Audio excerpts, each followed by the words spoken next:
Well, good morning everyone. In this video I think I'll just do a little walk around, get my cabinets all measured out and do a few other things, maybe start working on the face frames for the cabinets.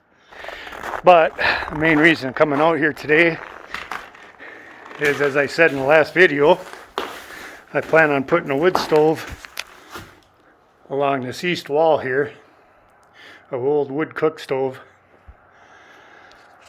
So I want my cabinets to run along here, but before I can start building them, I need to get some measurements. So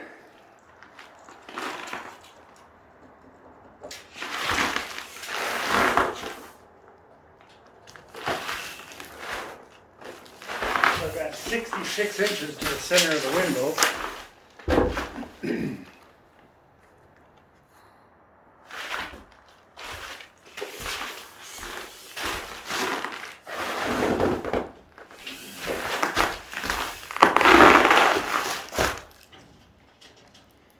Overall, I've got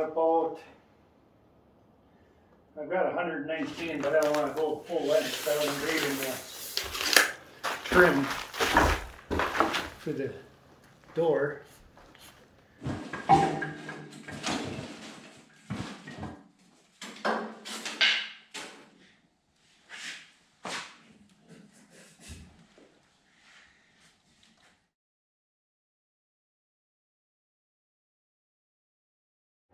You know that we're back up at the garage, and I apologize for the fan in the background. I had to get rid of the radio so I don't get a penalty or a strike on that. But after getting the measurements on the wall and where the window is and stuff, then I kind of do a little drawing. I think what I'm going to do is put a little 12-inch bar and extend the countertop and have this come about 8 inches above the normal 36-inch cabinets. Then we'll put a 12-inch drawer base, 36-inch sink base, and then we're going to inset these two cabinets a little bit because the wood stove is going to sit in here. And I really don't want any problem with the heat. So I figured that giving me an extra 6 inch on these should help out quite a bit. So that's pretty much the layout. That window in the cabin is centered on this. And from that, I'll draw out my face frames. And from here is kind of like my road map. I'll get my box sizes off of these. I'll get my door sizes and drawer sizes off all these. So after our diagrams are drawn out, it's time to start planning some material. And what I'm going to use is a bunch of this elder. I had ordered this for a job years ago, and I've been carting it around, and at the time it was a lot cheaper for me to buy a unit of it than it was just a few hundred feet. So I ended up getting about 1,200 board feet of it. The only drawback, there's going to be a whole lot of planing and a whole lot of gluing up panels. So stick around.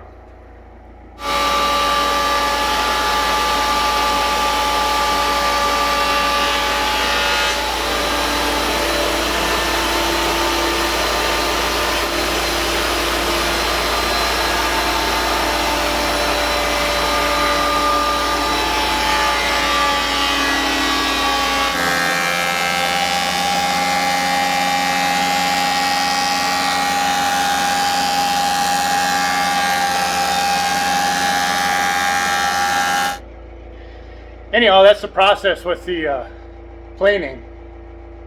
We'll run all these boards through at the first setting there.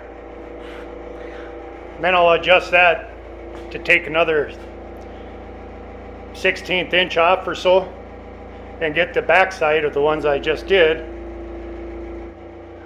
And then we'll just keep doing that routine until we're down to 3/4 inch. So that's what I want to make the face frames out of.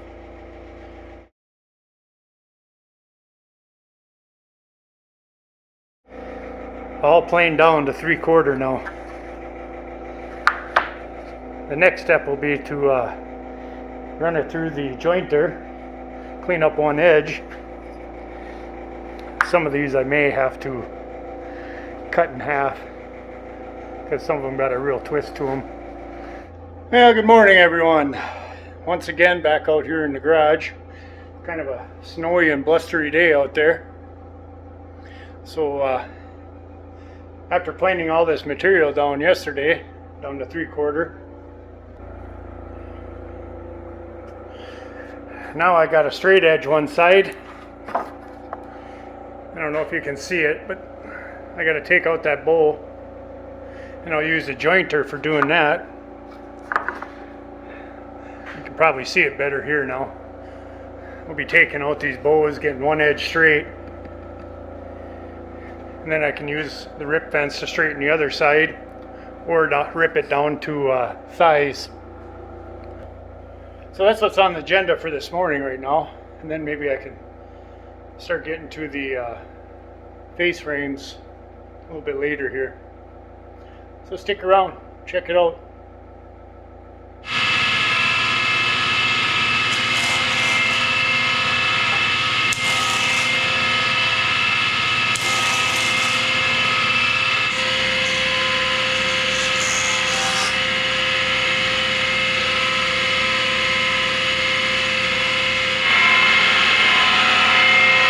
Well, you guys get the picture. All it does is take out the highs and lows on the edges so I can run it through the tabletop to keep it square edge.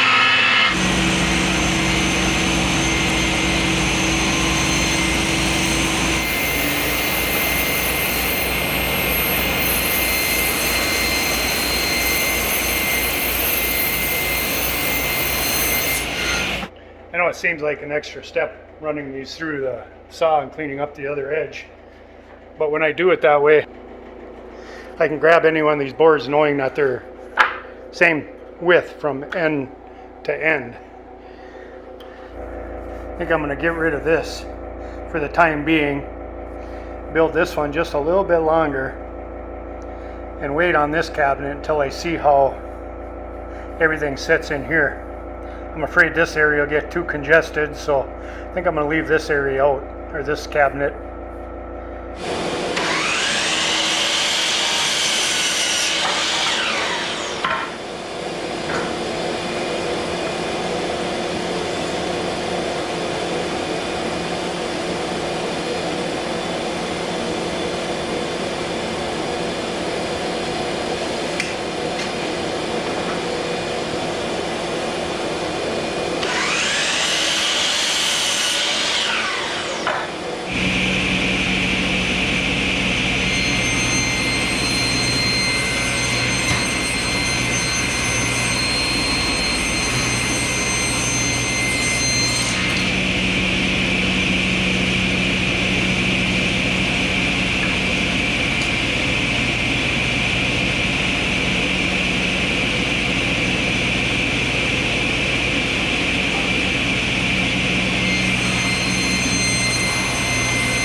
I got all my face frame material or parts cut. Now I gotta sand the edges down, and I'll be using this bad boy for doing that. Makes pretty quick work out of it, so I'm just glad I have it still.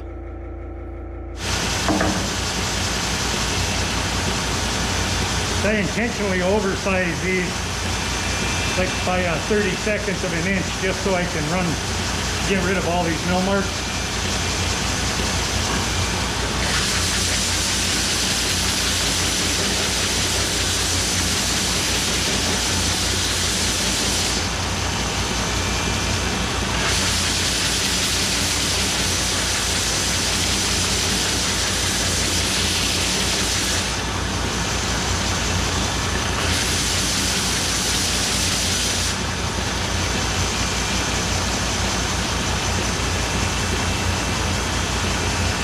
Cleans up the edges really nice. Well, that made pretty quick work out of all of them. And next step is to actually start assembling the face frames. Okay, this is the part I think everybody's been waiting for. We're going to start assembling the face frames. And I'm going to use a combination on these just because they're probably going to get moved around in the garage 15 times. But I'm going to use the pocket screws on the back sides of the face frames. Then I'm also going to use these this mini plate joiner here. What that does is just sets a little football shaped piece in there, and then the pocket screws will actually suck everything together. And this will be glued in place, so with that added strength should hold everything together nicely. Okay guys, I do my rails 2 inches because that gives me room for crown molding if I want to put it on, plus gives the bottom shelf a little more strength. So what I normally do with this biscuit, I'll just put one right in the center. You set it to the height of the material you're working with. And I'll go ahead and do that on all of these. I put that mark on the rail and then transfer it over to the stile. And it's just simple as you line up the center mark.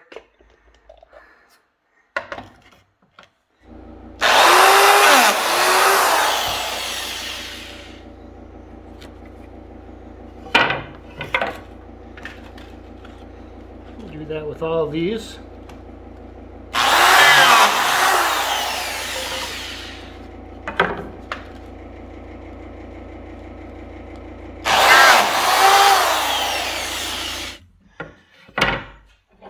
And then, I don't know if you can see them, take that little biscuit and it slides in there, and then the other end's done the same way, and they just go in like so. Then if I was just using biscuits solely without using the pocket screws, I'd have to clamp these. That's part of the reason why I love the pocket screws, is that I can still do this, put a couple screws in each, and it'll hold them nice. Seeing how I have these marks on the face, I want to make sure we're drilling on the back side. That being the face, I want that away.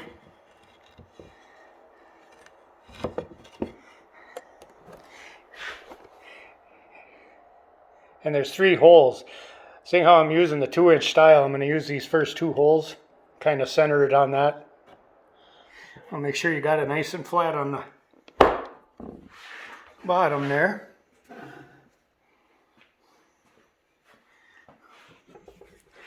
Then this has got to be marked. There's a tool that you mark this for 3/4 inch material, 1/2 inch, 1.5 inch. But now this just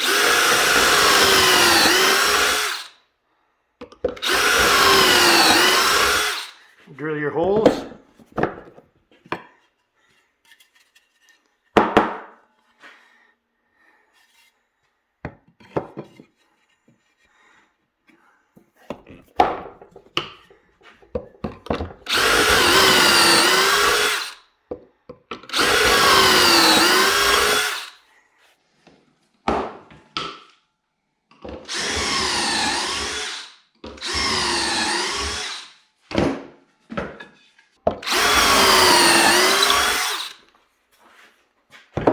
A pretty simplified process.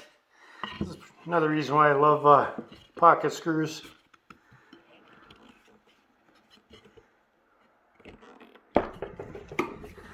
Makes joining wood together so much easier.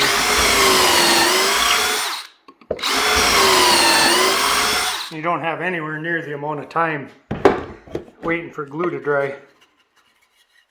Okay, then what I like to do is just use a flux brush, or even use a piece of wood. Try to get glue into that crevice on both sides. You want to slide your biscuits in there. And that should hold everything nice and square where it belongs.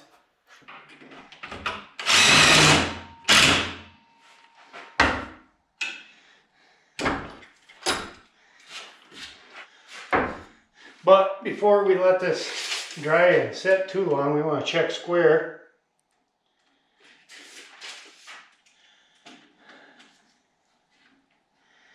And that is actually perfect.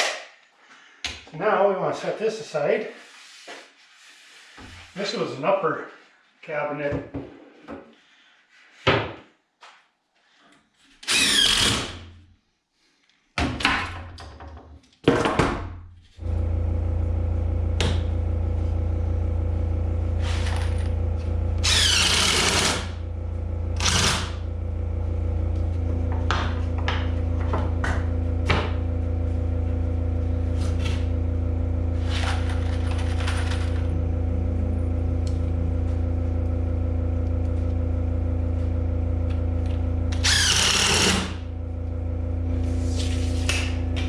Right on.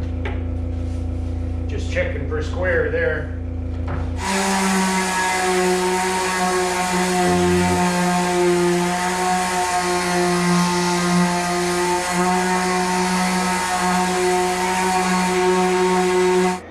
And there's the face frames.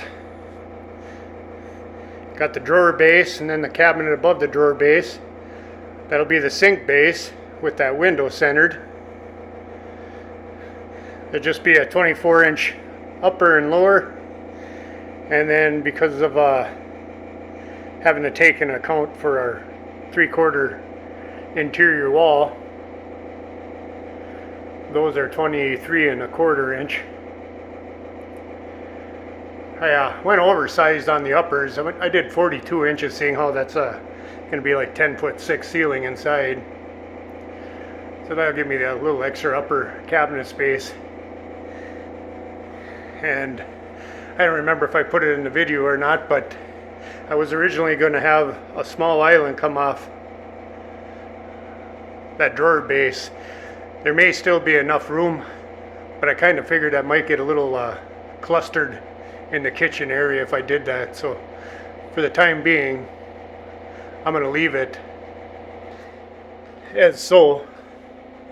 And then if there is plenty of room, I'll go ahead and build another cabinet for that little island. We shall see on that. I don't want to get it too jammed up in there with the wood stove and all that in there. So next up on the list, seeing how those are all kind of my roadmap, as I said at the start of the build, I will be doing drawer fronts and door fronts.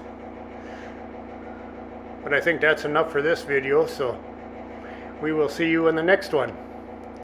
Thanks for watching, everybody. Much appreciated.